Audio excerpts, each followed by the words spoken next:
Well, there was a run-in that happened at the Soul Train Music Awards.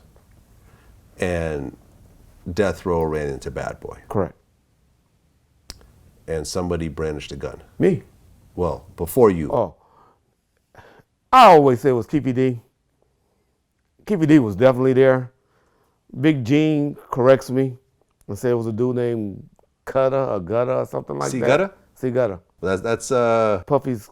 That's Biggie's cousin, who's a Crip actually. Okay. Yeah, matter of fact, I just interviewed Chi Ali, who was locked up with C-Gutta. Okay. And he said he was a Crip in Rikers. I got stabbed on Rikers Island. You got stabbed? Over what? Some blood, Crip shit. Okay. C-Gutta. C-Gutta, what up, nigga? Nigga, C-Gutta, Biggie cousin. Oh, really? Junior Mafia, C-Gutta. He C-Gutta, stabbed you? where you at? No, that's my man. Oh, okay. I got stabbed because of him. Oh, because of him? Yeah, because of him. I mean, that's my bro. That was my bro. You know, but he's a Crip. Okay. And he's a at the time he was like a notorious Crip. Like he's a warrior. Like when I was on Rikers Island and in prison, it was predominantly blood. So those that was in the system at that time that were Crip and claiming Crip, most of them was pretty tough. Because most of the Crips would turn Muslim or turn blood or just drop their flag or be Rasta. The Crips that stayed Crip and claimed, most of them was tough. Like Hollywood, C-Gutta. C-Gutta was a warrior. So he got into an altercation with some Bloods? He got into an altercation with some Bloods, and because me and him was cool, when the altercation happened, I think they moved him out to a different building, and because me and him was cool, they got at me. Well, Big Gene swears that that's who it was that brandished the gun. You remember it being Keefe D? Oh, I remember it being Keefe. Okay. Well, And they could have been side by side. It was two guys. okay. But I always knew Keefe in my head and like. Okay. So he someone on Puffy's side, either Keefe or C-Gutta, pulled out a gun. They had a gun. But he didn't point it. He didn't point it.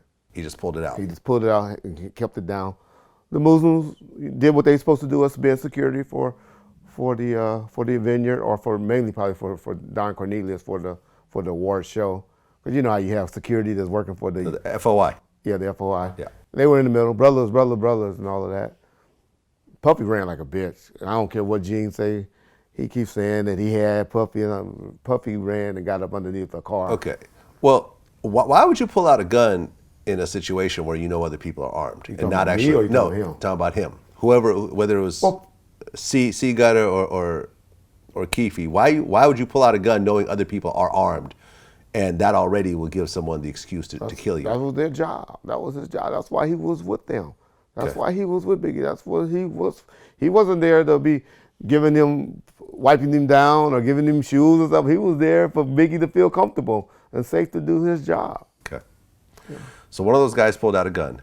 Pulled out the gun. And then you pulled out. I pulled out my gun. And you pointed it at I him? pointed it. I'm legal. I'm legal than trained. Right. And you've actually shot people on the job before. Unfortunately. Yeah. So you pulled out, and what, you told them to drop their weapon? I was pointing at him and telling him, don't raise it. That's what I'm telling him. Don't raise that gun, dude. He already got it out. I ain't telling him to drop it. I ain't doing police mode. I'm telling him don't raise it. And like I said, the Muslims and the Pac is telling me, he trying to pull the gun from me. You know, Pac was wilding out and trying to take the gun out of my hand. Shoot him, Red, shoot him. I'm like, man, Pac, be cool. Bro, please don't raise that. I'm begging him. I don't want to shoot nobody. I'm not no trained killer. That's what most people think security is armed assassins or something. No, I'm not. I am a trained, I'm supposed to be a witness, a good witness or a protector. I can't guarantee your safety, like you're gonna come home, or like I would love to, but a security guard will tell you, oh, you ain't going home. I mean, nothing gonna happen to you. Full of shit. You just try to be the best witness or protector you can of that person. Well, there was the Snoop situation before, where Snoop's bodyguard Malik ended up killing somebody. Correct. To protect Snoop. Correct. But it could have gone the other way. Could have went the other way. Yeah. And but that's why it cost them $4.5 million on a situation where the jury said that he was innocent, but legally it was still like, no, you gonna pay. They paid that man $4.5 million. They paid the family? Yeah. of the guy that they killed. Yeah, they paid him $4.5 million. 4.5 is what I heard. Wow. Yeah. Okay, so this situation, Soul Train Music Awards, you got your gun out and you're pointing it at Biggie's entourage. Well, at the guy that's holding the gun. Let me correct that. It may have been $4.5 million is what everything eventually cost. Okay. Okay. So you're pointing the gun at Biggie's crew. Cool. And Tupac is trying to grab the gun from you? Yeah, that's Pac. Pac was about it. I mean, we could try to take it away. He's a, lack of a better word, instigator. I mean, get wild. I mean, yeah. What would have happened if Pac grabbed that gun from you? That's what would happen. He grabbed it and took it. And he would have He'd started probably be shooting? in jail. And some would say, maybe that would have been best. He'd at least still be alive. But So what are you doing as Pac is trying to grab the gun from you? I'm just telling Pac, he's be cool, like now, be cool, Pac don't, I had a good grip on the gun and stuff like that. He ain't getting in front of it, taking it and grabbing it, but he's hollering, shoot him, Red, shoot him, Red. So Pac is telling you to shoot at Biggie's crew. Because the untrained eye or the untrained person believe just because a person has a gun, you can shoot them. Well, and they have a gun out. And some will say law enforcement today believe that. That's not. Right. Well, and I'm sure Pac was fearing for his own life. That as well. Because he had already gotten shot a bunch of times.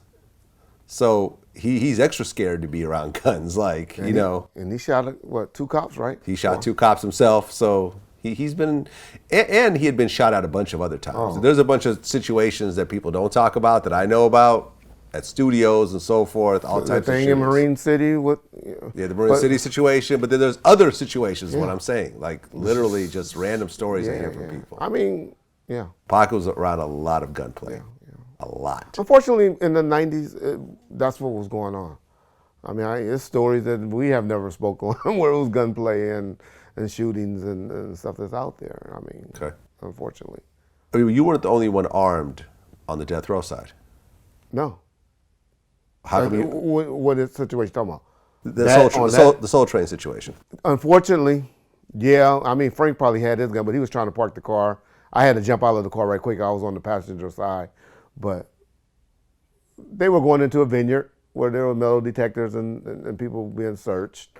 So I don't think any of the homeboys had guns on them trying to go into the Shrine Auditorium. Mm-hmm.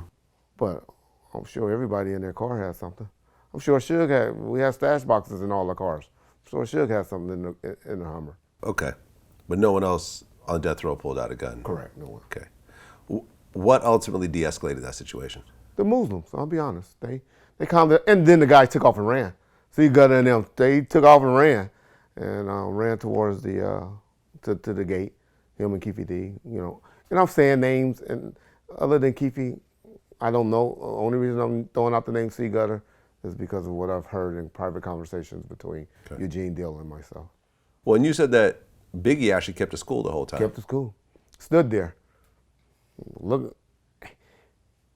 like, he was like, what the fuck's going on? Why is these niggas tripping like this? That's the impression I got. You talk to my comedian friend at the time, show, he was like, oh, that nigga was too big. He couldn't run. He couldn't hide. He couldn't do anything. But yeah. But I give him credit. I give him a little more credit. Yeah. To me, looking eye to eye, he looked like a nigga that was like, why is these dudes tripping like this? Yeah. Well, because him and Pac were friends not too long ago. He didn't understand. Yeah.